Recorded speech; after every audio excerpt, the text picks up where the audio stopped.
अब समय आ चुका है माननीय सांसद जी, फर्जी नाम से सोशल मीडिया अकाउंट बनाने के लिए गंभीर एक सीरियस इसको क्राइम डिक्लेयर किया जाए, क्योंकि इसका फर्जी नाम से अकाउंट बना के केवल लफ्ज़-ए-हाथ में यूज नहीं हो रहा है, फर्जी नाम से अकाउंट बना के जाति का जहर घोला जा रहा है।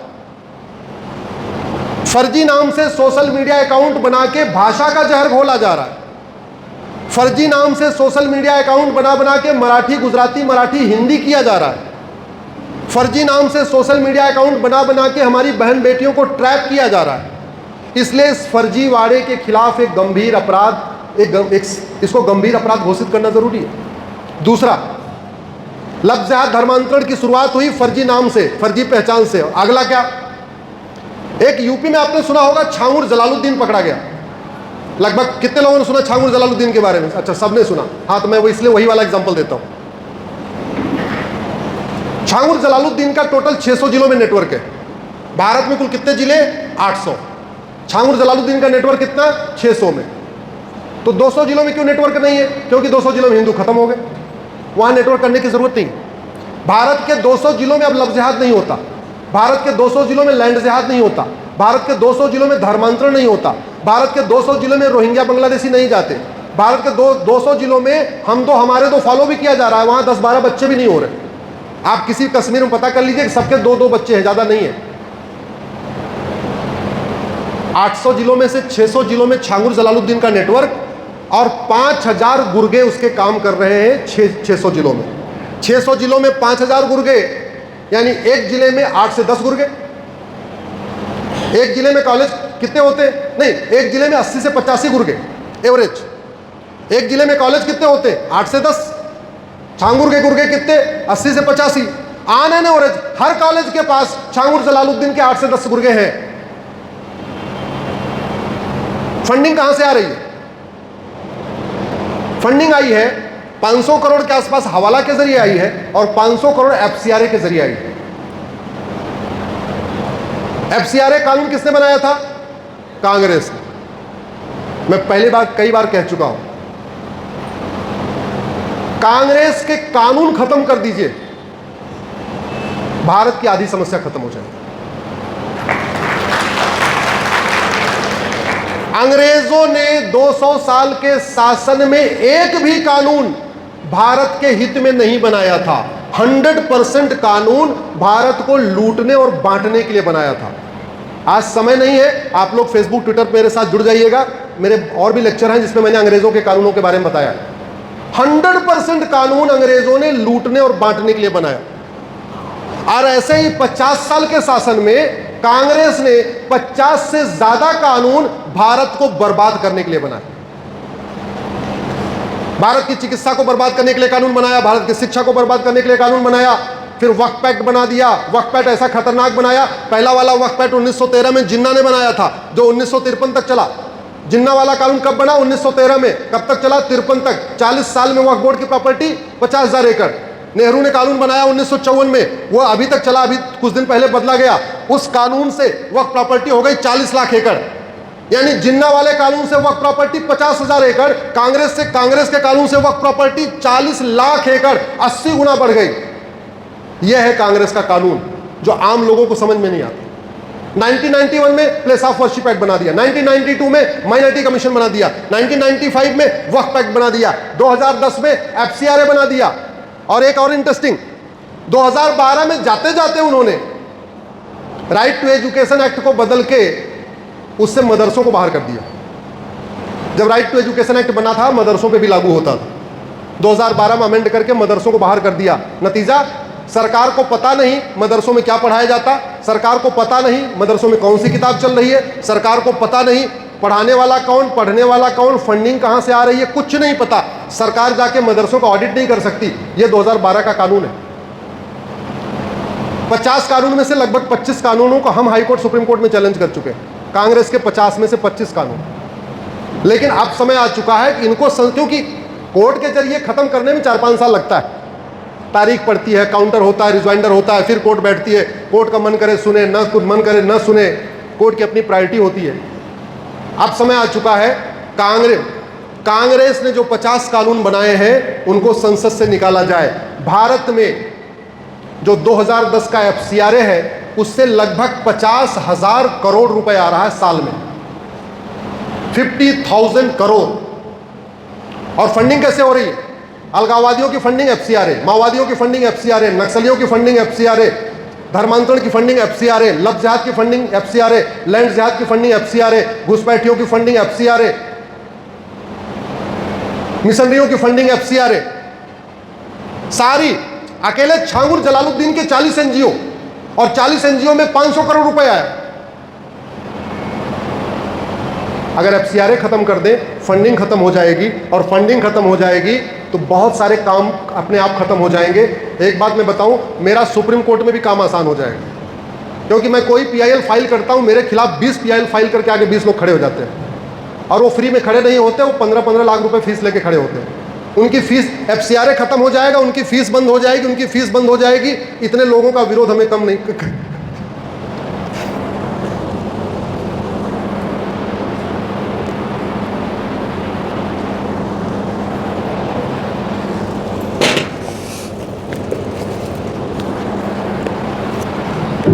भारत के लिए एक और जो बड़ा खतरा है वो है धर्मांतरण।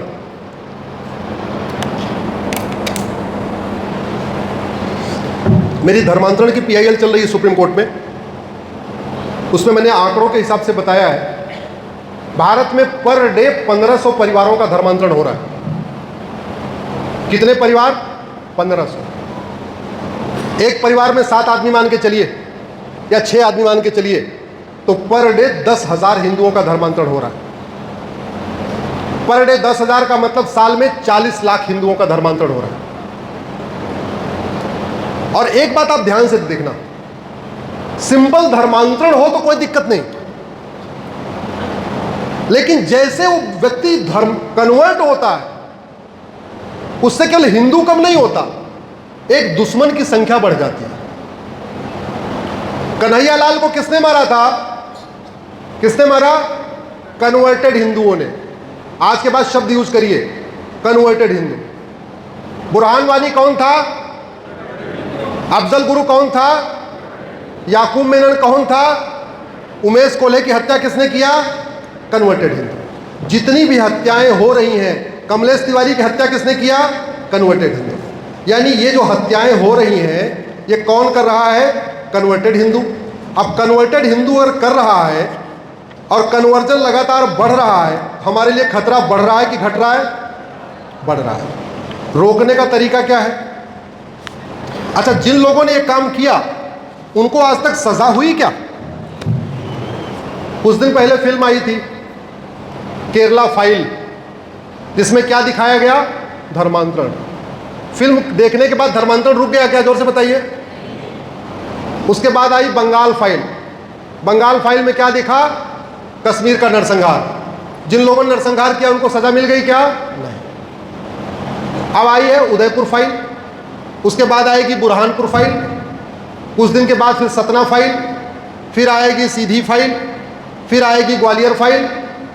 आप लोग ऐसे फिल्म देखना चाहते हो क्या? जोर से बताइए। समाधान क्या है? राजू को किसने मारा? कन्वर्टेड हिंदुओं ने। राजू, कृष्णा, शिवम, बादल, नीलेश, कमलेश, गंगाराम, डॉक्टर नारंग, हत्या किसने किया? जोर से बोलिए। कन्वर्टेड हिंदुओं ने। रतनलाल, अभिजीत, रामलिंगम, रिंकू शर्मा, ध्रुव त्यागी, चंदन गुप्ता, हत्या किसने किया? कन्वर्टेड हिंदुओं ने। बंधु प्रकाश, रचित जाट, अंकित शर्मा, दिलवर नेगी, किशन भरवाड़, अंकित सक्सेना, कमलेश तिवारी, हत्या किसने किया? कन्वर्टेड हिंदू। कशिश परमार को अख्तर ने मारा, अंकिता को शाहरुख ने मारा, नेहा को अबरार ने मारा, श्रद्धा को आफ्ताब ने मारा, अंजलि को यामीन ने मारा, स्वाति को अरशद ने मारा, तनिष्का को साहिल ने मारा, कृति को वसीम ने मारा, बबली को शहजाद ने मारा, अंतिमा को रिजवान ने मारा, दीक्षा को इमरान ने मारा, नीलम को तालिब ने मारा, एकता को तैमूर ने मारा, निधि को हैदर ने मारा, नीतू को लईक ने मारा, वर्षा को वारिस ने मारा, प्रिया को एजाज ने मारा, नेहा को आसिफ ने मारा, शिवानी को आरिफ ने मारा, नैना को शेर खान ने मारा, सोनम को अंसारी ने मारा, प्रिया को शमशाद ने मारा। ये जितने मारने वाले कौन थे? कन्वर्टेड हिंदू। क्यों मार दिया? उन्होंने उनका प्रपोजल एक्सेप्ट नहीं किया। वो पहचान गई ये मेरे साथ धोखा कर रहा है, उसका असली पहचान उनको समझ में आ गया, इसलिए मार दिया। प्रिया को शमशाद ने मारा, निशा को लुकमान ने मारा, सीमा को नदीम ने मारा, खुशी को अशरफ ने मारा, एकता को साकिब ने मारा, मानसी को मुजम्मिल ने मारा, निकिता को तौसीफ ने मारा, चैनिका को रफीक ने मारा, हिना को अदनान ने मारा। पर डे 1000 बेटियां कम हो रही हैं, या तो वो लफ्ज़ जिहाद में फंस जा रही हैं और नहीं फंसती तो मार दी जाती। एक बात मुझे बताइए, दुबई में हिंदू मात्र 10% है। कभी आपने सुना कि दुबई में रहने वाले हिंदुओं की बेटी को किसी ने परेशान किया हो? जोर से बताइए जरा।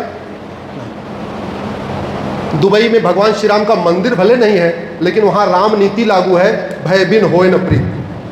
दुबई में भगवान कृष्ण का मंदिर भले नहीं है, लेकिन वहां कृष्ण नीति लागू है, सठे साठ्यम समाचारी।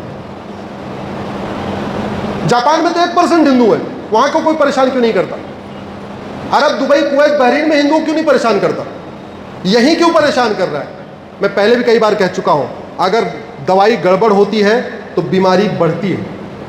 ये जितनी हत्याएं हुई है, एक के बाद दूसरी हुई है, मैंने उसी सीक्वेंस में नाम लिया है।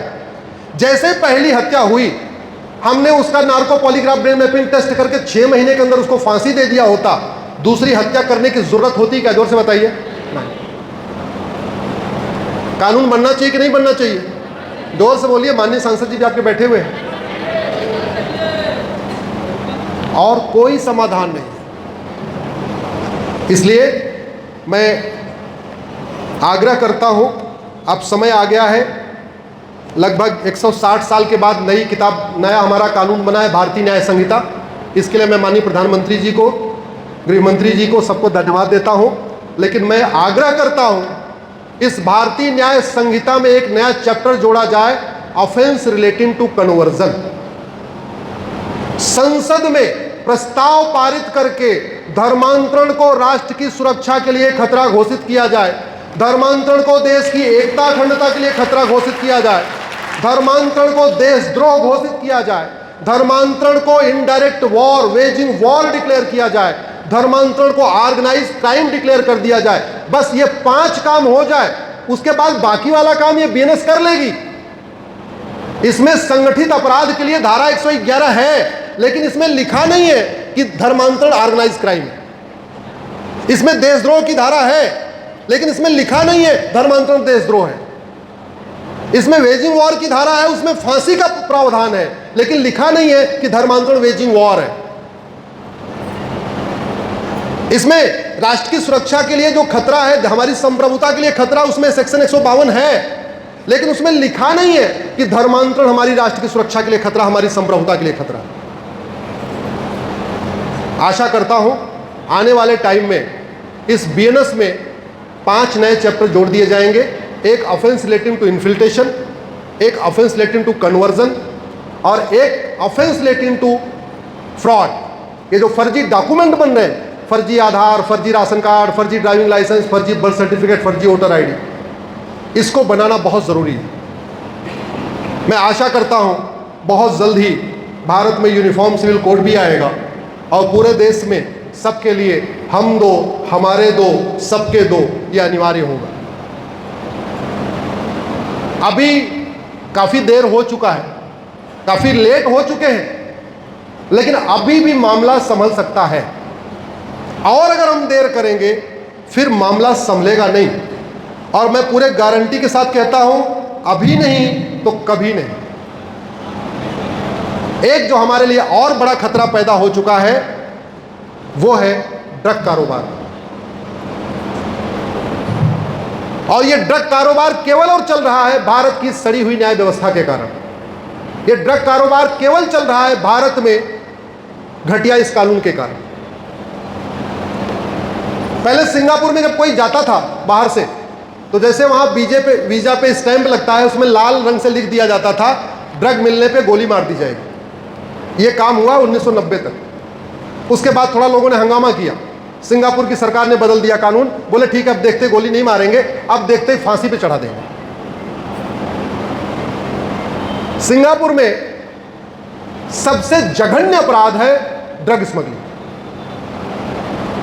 आजीवन कारावास है ही नहीं है, केवल और केवल फांसी है। आप लोग गूगल कर लेना, सिंगापुर 900 ग्राम गांजा फांसी। एक व्यक्ति अपने भारत का ही था, यहाँ गांजा वांजा खूब बेच रहा था, यहाँ तो कुछ हो नहीं रहा था, उसको खूब बेचे जा रहा था, और वो 900 ग्राम गांजा लेके सिंगापुर चला गया।